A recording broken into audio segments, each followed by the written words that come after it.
ഒഡീഷയിലെ ആദിവാസി മേഖലകളിൽ പ്രവർത്തിച്ച ഓസ്ട്രേലിയൻ മിഷണറി ഗ്രഹാം സ്റ്റെയിനും മക്കളും കൊല്ലപ്പെട്ടിട്ട് 25 വർഷം പൂർത്തിയാകുന്നു.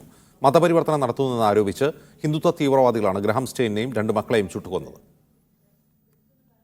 1999 ജനുവരി 23-ന് ലോകം ഞെട്ടലോടെയാണ് ആ വാർത്ത കേട്ടത്.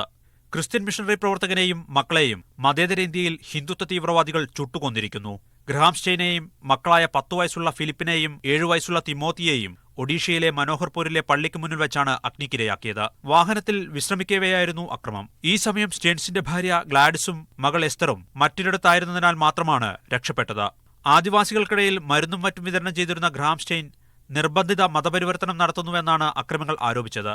കൊലപാതകത്തെ തുടർന്ന് രൂപീകരിച്ച വാധ്വ കമ്മീഷൻ സ്റ്റെയിൻസിന്റെ നേതൃത്വത്തിൽ മതപരിവർത്തനം നടന്നിട്ടില്ലെന്ന് കണ്ടെത്തി. സ്റ്റെയിൻസ് പ്രവർത്തിച്ച മേഖലകളിൽ ക്രൈസ്തവ ജനസംഖ്യയിൽ വർധനവ് ഉണ്ടായിട്ടില്ലെന്നും കണ്ടെത്തി.